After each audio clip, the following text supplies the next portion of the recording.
이재명 정부 대미지뢰 때는 북한, 대북 인도적 지원 사업으로 북미 대화 중재, 페이스메이커, 사실일까 사기일까, 탄핵 위기에서 노벨 평화상으로 전국 반전 노리는 트럼프, 앱스타인도 북한에 관심을, 유엔을 대체하는 북중러 미 구상, 이재명 정부의 강력한 배경으로 작용하는 북한, 대북 인도적 지원 사업으로 북미 대화 중재, 도널드 트럼프 미국 대통령이 느닷없이 관세를 25%로 올리면서 한국 정부가 폭탄을 맞은 꼴이 됐습니다.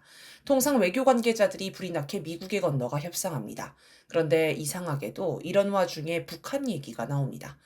조현 외교부 장관은 마코 루비오 국무부 장관을 만나 우리나라도 트럼프 대통령 방중을 계기로 북한을 대화의 테이블로 나오게 하기 위해 진력을 다하고 있다라고 설명하며 이와 관련해 미국 측에 협조를 요청했다고 합니다. 또 정부 고위 관계자는 기자들에게 대북 문제와 관련해 며칠 안에 새로운 진전이 있을 것 같다면서 거창한 것은 아니고 북한과의 관계 진전을 위한 단초가 될 수 있는 차원이라고 했습니다. 대북 문제 진전에 관한 궁금증은 곧바로 풀렸습니다. 조 장관은 대북 인도적 지원 사업에 대한 제재를 면제해달라고 미국에 요청했고 미국이 이를 수용했다는 것입니다. 유엔 안전보장이사회 대북제재위원회는 만장일치제로 운영되는데 그동안 미국의 반대로 대북 인도적 지원 사업이 막혀 있었습니다. 그걸 이번에 푼 것입니다. 실제로 6일 대북제재위가 대북 인도적 지원 사업 17건에 대해 제재 면제를 승인했다고 합니다. 그러니까 이재명 정부는 대북 인도적 지원 사업을 통해 북한과 접촉, 북미 대화를 중재하려는 구상인 듯합니다. 물론 이게 뜻대로 될지는 의문입니다. 이미 몇 년 전부터 북한은 대북 인도적 지원을 거부해왔습니다. 북한이 지원을 거부한 이유는 여러 가지로 추정됩니다. 일단 지금 북한 형편상 인도적 지원이 필요 없기 때문으로 보입니다. 여기에 더해 대북 지원을 하면서 한국이 북한을 낙후한 나라로 선전하는 문제도 있습니다. 또한 인도적 지원을 핑계로 정보기관이 침투해 여러 공작을 하는 것도 막으려는 것으로 보입니다. 여러 국제 구호단체, 인도적 지원단체들이 서방 정보기관과 연결되어 있다는 점은 전부터 널리 알려져 있습니다. 그래서 대북 전문가들은 북한이 인도적 지원에 호응할지 여부를 통해 남북 대화나 북미 대화 의사가 있는지 확인할 수 있을 것으로 전망합니다. 실현 가능성 유무를 떠나서 이재명 정부가 북미 대화를 중재하기 위해 다양한 시도를 하고 있음이 다시 확인되었습니다. 페이스메이커, 사실일까 사기일까? 지금 한미는 북한과 대화하기 위해 안간힘을 쓰고 있습니다. 아마 물밑으로 북한과 접촉하거나 아니면 제3국을 통해서라도 북한과 접촉하기 위해 노력하고 있을 것입니다. 그냥 만나자고 하면 북한이 반응하지 않으니 여러 선물도 준비했을 것입니다. 북한의 관심을 끌기 위해 한미연합훈련 중단은 물론이고 주한미군 철수까지 제시했을 수 있습니다. 사실 트럼프 1기 때도 주한미군 철수 얘기가 나온 적이 있습니다. 하지만 북한은 한미의 말잔치에 아무런 실속이 없다는 걸 오랜 협상 과정을 통해 확실히 파악하고 있습니다. 따라서 주한미군 철수, 국가보안법 폐지 정도면 북한의 호응을 기대할 만하지 않을까요? 최근 미국은 2026 국방전략을 통해 주한미군을 철수할 수도 있을 것처럼 냄새를 풍겼습니다. 조선일보도 사설을 통해 주한미군이 없으면 큰일 날 것처럼 생각하는 국민 인식부터 바꿔야 한다 라며 주한미군 철수를 대비해야 한다고 주장합니다. 아마 북한에 이번엔 진짜다 라고 전달하려는 것 같습니다. 북한은 북미 대화를 중재하는 페이스메이커를 하겠다는 한국을 향해서도 중국을 대하는 것과 달리 우리를 적으로 대하는데 어떻게 믿나 라고 제기했을 수 있습니다. 북한은 이미 공개적으로 우리 헌법에 있는 영토 조항 등을 문제 삼은 적이 있습니다. 이재명 정부는 이런 북한의 의구심을 가시기 위해 북한을 반국가 단체로 규정한 국가보안법을 폐지할 것처럼 분위기를 풍길 수는 있습니다. 이번에 조 장관이 관세 문제를 해결하러 미국에 갔다가 대북 제재 면제를 받은 걸 보면 북미 대화에 목마른 미국을 상대하는 이재명 정부의 전략을 알 수 있습니다. 미국이 관세 등을 가지고 한국을 괴롭힐 때마다 우리가 북미 대화를 중재할 테니 그만 괴롭히라고 하는 것입니다. 그런데 실제로 이재명 정부는 북미 대화를 중재할 수 없습니다. 하지만 미국은 대북 통로가 다 끊긴 상황이라 이걸 확인할 길이 없습니다. 이재명 정부가 일종의 사기를 치는 것일 수도 있습니다. 이해찬 전 총리가 돌아가신 뒤인 27일 현근택 변호사가 YTN 라디오에 출연해 이 전 총리가 어디 개인적으로 들었는데 김성애 조선노동당 통일전선부 실장이 자기 안부를 묻더라. 이해찬 총리 잘 계시냐고 라고 소개하면서 이 전 총리 본인이 북한과의 인간적인 관계를 통해서 뭔가 풀어갈 수 있겠다고 생각하고 아마 여기 베트남을 가신 것 같아요 라고 말했습니다. 현 변호사 얘기가 사실일 수도 있지만 사기일 수도 있습니다. 하지만 충분히 개연성이 있기 때문에 트럼프 대통령은 이런 얘기에 솔깃할 수 있습니다. 만약 현 변호사 말이 사실이 아니라면 이재명 정부가 트럼프 정부를 상대로 고도의 전략을 펼치는 것일 수 있습니다. 탄핵 위기에서 노벨 평화상으로 전국 반전 노리는 트럼프. 여기서 주목할 부분은 트럼프 대통령이 썩은 동아줄이라도 잡고 싶은 심정이라는 점입니다. 지금 트럼프 대통령의 처지가 그렇습니다.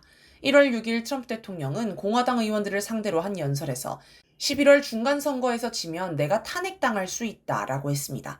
지금은 상하원 모두 공화당이 가까스로 과반을 차지한 상황인데 트럼프 대통령 지지율이 바닥을 치고 있어서 중간선거를 하면 뒤집힐 가능성이 큽니다. 실제로 트럼프 대통령 2기 집권 후 공화당은 각종 선거에서 연패하고 있습니다. 2025년 11월 뉴저지 주지사 선거에서 공화당이 20년 만에 두 자릿수 차로 패배했고 버지니아 주지사 선거에서는 공화당 현역 주지사가 패배했습니다. 뉴욕시장 선거는 무려 43.2%포인트의 엄청난 격차로 패배했습니다. 12월 마이애미 시장 선거도 공화당이 30년 만에 패배했으며 올해 1월 텍사스주 상원의원 선거 역시 공화당이 14.0%포인트로 패배했습니다. 특히 텍사스주는 지난 대선 때 트럼프 대통령이 17%포인트 이겼고 34년 동안 공화당이 상원의원 자리를 승리해온 공화당 텃밭이라 더 큰 충격을 줬습니다. 여기에 앱스타인 사건으로 공화당 내에서 이탈이 일어났습니다. 또 트럼프 대통령 지지층인 마가 세력은 6개로 분열했습니다. 대선 때 야심차게 내세운 대표 공약인 물가 잡기도 실패했습니다. 군대까지 동원한 이민자 추방 작전은 대규모 반트럼프 시위를 부르는 등 역효과를 내고 있습니다. 전 세계를 뒤흔든 관세 폭탄은 위법 판결 위험에 처했습니다. 트럼프 대통령은 1, 2심에서 이미 패소했으며 대법원에서도 패소할 소지가 크다고 합니다.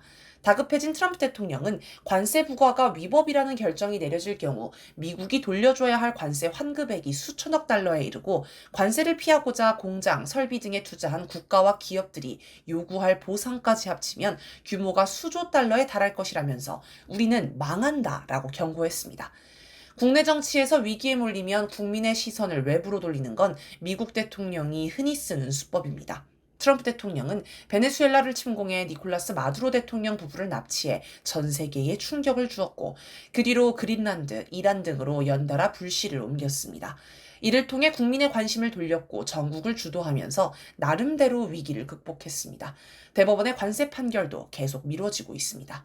최근 국제사회의 관심은 과연 미국이 이란을 침공할 것인지에 쏠리고 있습니다. 베네수엘라도 미국 처지에서 여러 가지 부담되는 부분이 많아서 침공이 어려울 것으로 봤는데 전격적으로 침공했습니다.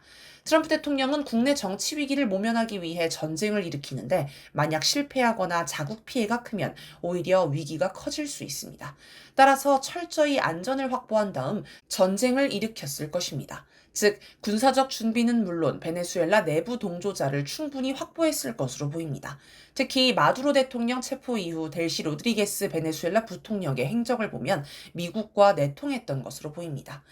이란은 베네수엘라보다 군사적으로 훨씬 강력한 나라라서 내부 동조자를 확실히 마련한 뒤 침공할 것으로 보입니다. 지난해 6월 미국과 이스라엘이 이란을 공격할 때 이스라엘 정보기관 모사드 요원들은 몇 달 전부터 드론을 이란에 밀반입한 뒤 잠복해 있다가 작전 개시 신호에 맞춰 일제히 공격을 개시했습니다. 아마 이 과정에서 이란 내부 동조자를 많이 확보했을 것입니다. 실제로 이란은 공습 이후 여러 이스라엘 동조자를 체포했습니다. 그러나 미국과 이스라엘에 매수된 동조자는 앞으로도 계속 생길 것입니다. 예를 들어 미국이 이란 혁명수비대 고위급의 동조자를 만드는 데 성공하면 침공을 시도할 만합니다. 이처럼 외부로 국민 관심을 돌려야 하는 트럼프 대통령은 대선 때부터 공언한 것처럼 북한과 극적인 타협을 통해 본토의 안전을 확보했다는 것을 널리 홍보하고 싶을 것입니다. 아마 트럼프 대통령의 바람처럼 4월에 중국에서 북미 정상회담이 성사된다면 트럼프 대통령은 평화협정 체결과 주한미군 철수를 약속하고 이후 10월에 평양에서 정상회담, 이듬해 4월, 또 10월 이렇게 자주 만나서 미국 내 전국 주도권을 장악하고 세계적인 지도자 반열에 오를 수 있을 것으로 기대할 것입니다. 앱스타인도 북한의 관심을 지금 미국은 물론이고 세계 여러 나라가 억만장자 제프리 앱스타인 때문에 떠들썩합니다. 정작 앱스타인은 2019년에 죽었지만 그와 관계한 전 세계 수많은 권력자와 부자, 유명인이 매일 폭로되고 있습니다.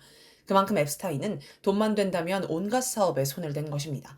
그런데 흥미롭게도 앱스타인은 북한에 많은 관심을 가졌다고 합니다. 그는 2009년 빌 클린턴 전 대통령이 방북하자 어떤 비행기를 타고 누구와 탑승했는지 파악하기 위해 지인과 연락했습니다. 또 앱스타인은 2013년 10월 차이야 엘벡도르지 몽골 대통령이 북한을 방문한 뒤인 11월 룬데그 프랩수렌 몽골 외교부 장관에게 보낸 이메일에서 북한은 어땠나? 괜찮으면 12월에 방문하겠다라고 했습니다. 앱스타인은 같은 해 몽골 대통령 자문위원회에 들어갔으며 2015년 자신의 뉴욕 자택으로 엘벡도르지 대통령과 프랩수렌 장관을 초대했습니다. 니콜라 사르코지 전 프랑스 대통령의 참모였던 올리비에 콜롱이 2013년 12월 6일 이메일에서 북한에 관심이 있느냐고 묻자 앱스타인은 아주 많이라고 답했습니다. 그러자 콜롱은 그렇다면 뭔가 줄 것이 있다. 엄청 크고 완전 기밀이다.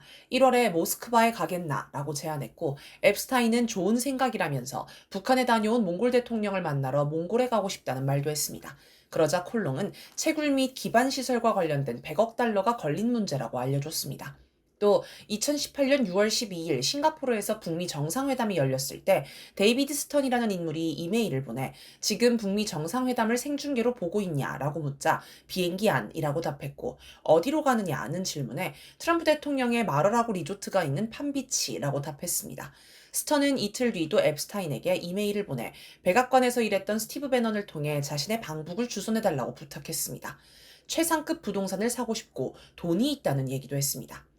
앱스타인 같은 억만장자가 북한에 관심이 많은 게 특이해 보이지만 사실 그렇지도 않습니다. 세계적인 투자자인 미국의 짐 로저스도 오래전부터 북한에 투자하고 싶다고 여러 차례 얘기해왔습니다. 미국의 자본가들은 한반도가 미국을 살릴 블루오션이라 생각합니다. 이들은 북한을 집어삼킨 뒤 투자하려 했는데 실패했습니다. 이제는 이게 어렵다는 걸 인정합니다. 그래서 미국 내에서 북한 비핵화가 불가능하다는 얘기가 자꾸 나옵니다. 지금처럼 북한과 대결 상태를 유지하다가는 북한에 왕따 당하고 변방으로 쫓겨날 수 있으니 북한을 인정하고 들어가자는 것입니다. 이렇게 북중러와 관계를 맺으려는 미국 자본가를 대변하는 게 트럼프 대통령입니다. 유엔을 대체하는 북중러 미 구상. 트럼프 대통령이 가자지구 재건을 명분으로 평화위원회를 만들자 여러 전문가가 유엔을 대체하는 국제기구를 만들려는 것 아니냐는 의혹을 제기했습니다. 실제로 트럼프 대통령은 평화위원회를 전 세계 분쟁 지역에 관여하는 기구로 확대할 것을 시사했습니다. 미국이 유엔 산하기구들을 포함해 66개 국제기구에서 탈퇴한 것을 보면 유엔을 대체하는 기구를 만들려는 움직임은 앞으로도 계속될 것으로 보입니다. 트럼프 대통령이 유엔을 대체하는 기구를 만들려는 이유는 미국 중심의 일극 체제를 유지하는 게 이미 어려워졌기 때문입니다. 그래서 트럼프 대통령은 아메리카 대륙에서만 패권을 유지하고 5개에서 6개 핵심 국가를 묶어서 제2의 안보리를 만들려는 것 아닌가 싶습니다. 여기에 북한을 끌어들이거나 아니면 제2의 안보리를 만들기 위해 지렛대로 북한을 이용하려는 것이 아닌가 싶습니다. 이를 통해 제2의 안보리에서 핵심 성원이 되려는 것이겠지요. 이렇게 보면 트럼프 대통령이 지난해 중국에서 열린 전승절에 그토록 가고 싶어한 이유도 알 것 같습니다. 북중러 정상이 모인 자리에 트럼프 대통령 본인도 함께 서 있고 싶었을 것입니다. 제2차 세계대전 기간 국제질서를 논의한 얄타 회담, 포츠담 회담은 미국, 영국, 소련이 주도했지만 이제는 북중러 미가 국제질서를 주도하려는 것 아닌가 싶습니다. 여기에 유럽이 낄 수 있을지는 모르겠습니다. 트럼프 대통령이 유럽을 직접 대변하고 대표하려 할 수 있습니다. 트럼프 대통령은 현실적이지만 유럽은 현실성이 떨어지고 아직도 예전의 영광에 빠져 있습니다. 북한에 투자하려는 미국 자본가들, 북한을 포함해 새로운 국제 질서를 짜려는 구상, 이런 점들이 종합적으로 작용해 트럼프 대통령이 북한과 정상회담을 하려고 하는 배경이 됩니다. 트럼프 대통령은 이걸 통해 국내 정치 위기에서 탈출하고 삼선을 시도하며 나아가 노벨 평화상도 따놓은 당상이라 생각할 수 있습니다. 이게 미국이 살아갈 길이며 패권을 유지하는 핵심 대안이라고 여길 것입니다.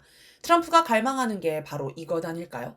물론 북한이 미국 본토를 핵공격할 수 있다는 공포심 때문에 북한과 정상회담을 하려는 것도 있지만 이런 갈망도 강할 것입니다. 이재명 정부의 강력한 배경으로 작용하는 북한. 원래 절박한 사람은 사기를 잘 당합니다. 트럼프 대통령이 북미 정상회담을 강하게 갈망하니 이걸 이재명 정부가 활용하면 잘 먹힙니다. 1월 하순에 김민석 총리가 미국을 방문했는데 JD 벤스 부통령과 인맥을 쌓는 게 제일 큰 목적이었다고 합니다. 쿠팡 때문이다. 관세 때문이다. 핵추진 잠수함 때문이다 얘기도 나왔지만 이런 건 총리가 풀 문제가 아닙니다. 김 총리가 벤스 부통령을 만난 자리에서 쿠팡 사태와 관련해 미국 측 우려를 전달받았는데 특파원단과 관담회를 할 때 한미 관계는 특정 기업이 로비로 흔들 수 있는 정도의 관계를 넘어섰다. 라며 로비로는 문제가 풀리지 않는다는 것을 인식하는 계기가 될 것이라고 했습니다. 상당히 강한 어조로 큰 소리를 낸 것입니다. 미국 현지에서 미국 부통령에게 본때를 보인 건가요? 이건 개인의 기질과 철학에 따른 게 아닙니다. 이런 외교는 배경이 있고 지렛대가 있어야 가능합니다. 아마 지금 이재명 정부에게 그 지렛대는 북미 관계일 것입니다. 김 총리도 벤스 부통령에게 북미 관계와 관련한 조언을 했다고 합니다.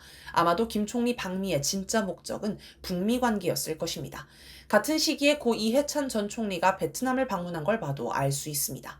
이처럼 북한이 이재명 정부의 지렛대가 되고 입지를 만들어주고 있으니 아이러니합니다. 북한은 한국을 만나지 않겠다고 하는데 오히려 이재명 정부에 힘이 실립니다. 조 장관이 미국에 갔을 때 루비오 장관이 면담에 앞서 한국의 통상 공약 이행과 관련해 미국 내부 분위기가 좋지 않다라는 메시지를 전달했다고 합니다. 미국이 회담 전부터 기강 잡기를 한 셈입니다. 그러자 조 장관은 루비오 장관에게 북한을 대화의 테이블로 나오게 하기 위해 진력을 다하고 있다라면서 이와 관련한 미국의 협조를 요청했다고 합니다. 마치 미국이 제재 문제만 조금 풀면 북한 관련 진전이 있을 것처럼 한 것입니다. 이것도 북한을 지렛대로 이용한 것이며 북한에 의한 효과로 볼 수 있습니다. 이재명 정부가 북한이라는 강력한 배경을 가진 것처럼 행동합니다. 보통 다른 나라들은 미국이 관세를 25%로 올리면 자기도 25%로 올려 같이 손해를 보자는 식으로 맞대응합니다. 그러면 미국이 꼬리를 내립니다. 그런데 한국은 관세 인상에 맞서 북미 대화 안 할래? 하면서 대응합니다.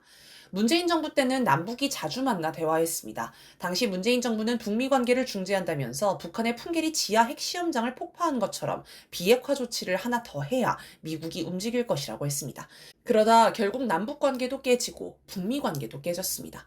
그리고 문재인 정부는 트럼프 정부의 노예가 되어 미국의 승인 없이는 아무것도 할 수 없는 신세가 되었습니다. 그런데 지금 북한이 한미 모두와 관계를 끊고 상대를 안 하니 이재명 정부에 오히려 힘이 되고 있습니다.